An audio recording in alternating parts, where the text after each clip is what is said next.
Hello again. I'm going to keep reading The Fault in Our Stars, and I'm going to pick up on page 6, where she describes Isaac. She being Hazel Grace, by the way, if you didn't know. You can watch part 1 here, somewhere, right about here. I'll put the annotation there, and here it goes. His eyes were the problem. He had some fantastically improbable eye cancer. One eye had been cut out when he was a kid, but now he wore the kind of thick glasses that made his eyes, both the real one and the glass one, preternaturally large. Like his whole head was basically this fake eye and this real eye staring at you. From what I could gather, on rare occasions when Isaac shared with the group, the recurrence had placed his remaining eye in mortal peril. Isaac and I communicated almost exclusively through sighs. Every time someone discussed anti-cancer diets or snorting ground-up shark fin or whatever, he'd glance over at me and sigh so slightly. I'd shake my head microscopically and exhale in response. So, support group blew, and after a few weeks, I grew to be rather kicking and screaming about the whole affair. In fact, on the Wednesday I made the acquaintance of Augustus Waters, I tried my level best to get out of support group while sitting on the couch with my mom in the third leg of a 12-hour marathon of the previous season's America's Next Top Model, which admittedly I had seen already, but still. I refused to attend support group. One of the symptoms of depression is disinterest in activities. Please just watch America's Next Top Model. It is an activity.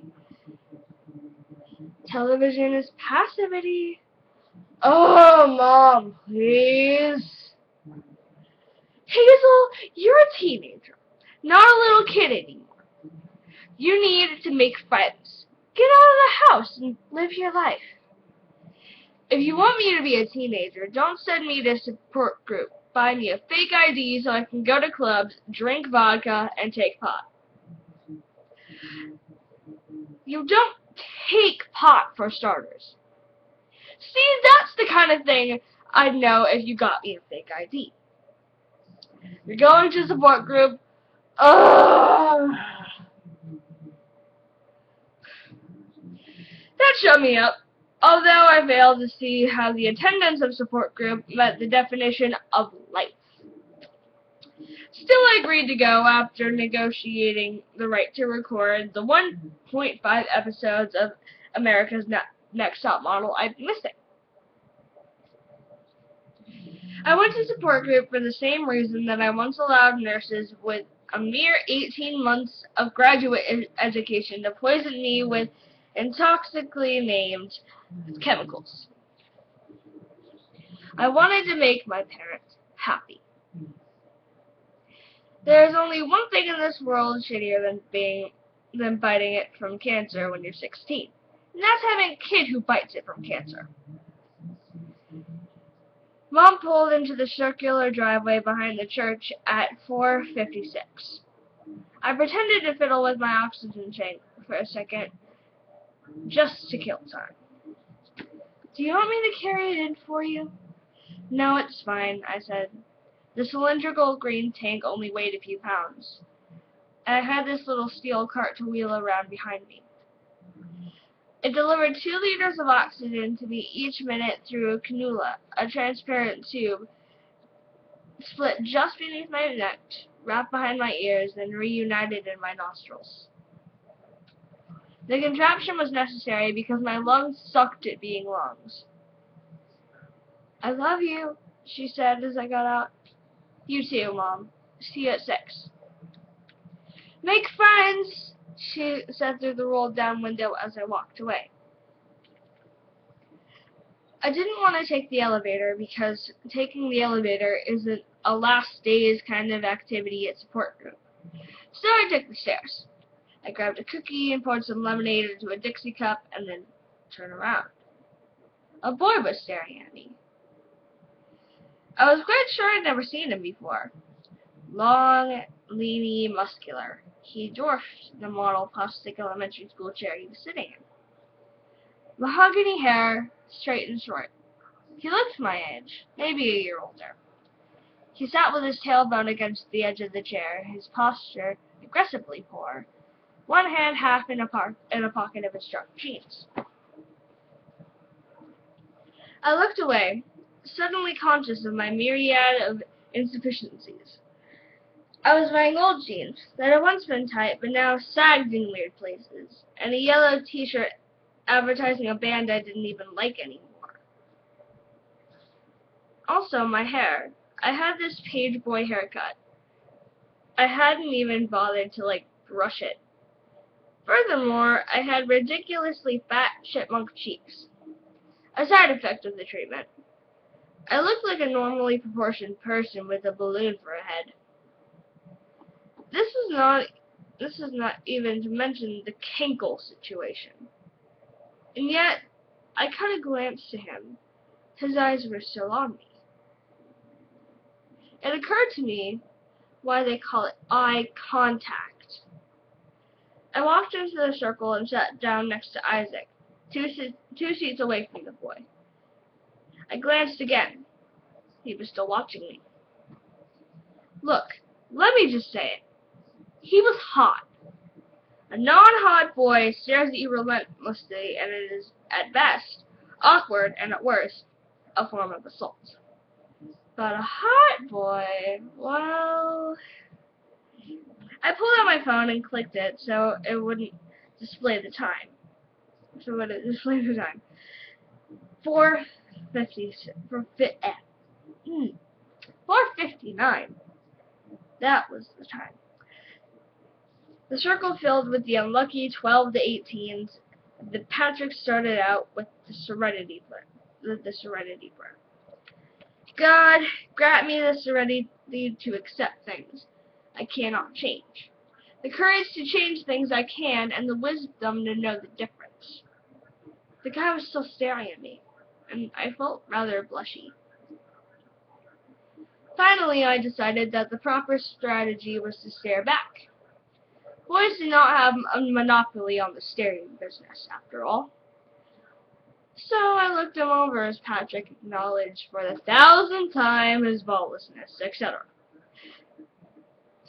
And soon it was a staring contest. After a while, the boy smiled. And then, finally, his blue eyes glanced away. When he looked back to me, I flicked my eyebrows up to say, I win. He shrugged. Patrick continued, and it then was finally time for the introduction. Isaac, perhaps you'd like to go first today. I know you're facing a challenging time. Yeah, Isaac said. I'm Isaac. I'm 17, and it's looking like I have to get surgery in a couple of weeks, after which I will be blind. Not to complain or anything, because I know a lot of us have it worse. But yeah, I mean, being blind does sort of suck. My girlfriend helps, though, and friends like Augustus. He nodded towards the boy. He was looking at his hands, which he folded into each other like the top of a teepee. There's nothing you can do about it. We're here for you, Isaac, Patrick said. Let Isaac hear it, you guys.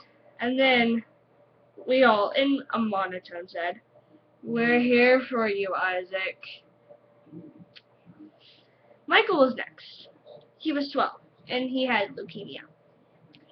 He'd always had leukemia, and he was okay. Or so he said. He'd taken the elevator. Lida was 16, and pretty enough to be the object of the hot boy's eye. She was a regular, a long remission from appendiceal cancer, which I had not previously known existed. She said As she said every other time I'd attended a support group, that she felt strong, which felt like bragging to me as the oxygen-drizzling nubs tickled my nostrils. There were 5 others before they got to him. He smiled a little when his turn came. His voice was low, smoky, and honestly dead sexy. "My name is Augustus Waters," he said.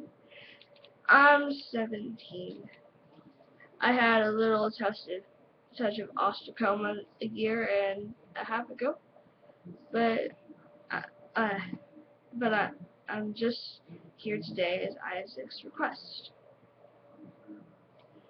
"And how are you feeling?" asked Patrick. "Oh, I'm grand." Augustus smiled with the corner of his mouth. "I'm on a roller coaster that only goes up, my friend." When it was my turn, I said, "My name is Hazel. I'm 16.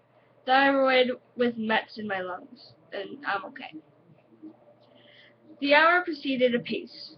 Fights were recounted, battles won amid the wards sure to be lost. Hope was clung to. Families were both celebrated and denounced. It was agreed that friends just didn't get it. Tears were shed. Comfort proffered. Neither Augustus Water nor I spoke again until Patrick said, "Augustus, perhaps you'd like to share your fears with the group." "My fears?" "Yes. I fear oblivion," he said without a moment's pause. "I fear it like the proverbial blind man who's afraid of the dark." "Too soon," Isaac said, cracking a smile. "Was that insensitive? I could be pretty blind to other people's feelings." Isaac was laughing, but Patrick raised a chastening finger and said, "Augustus, please. Let's return to you and your struggles. You said you fear oblivion?" "I did," Augustus answered.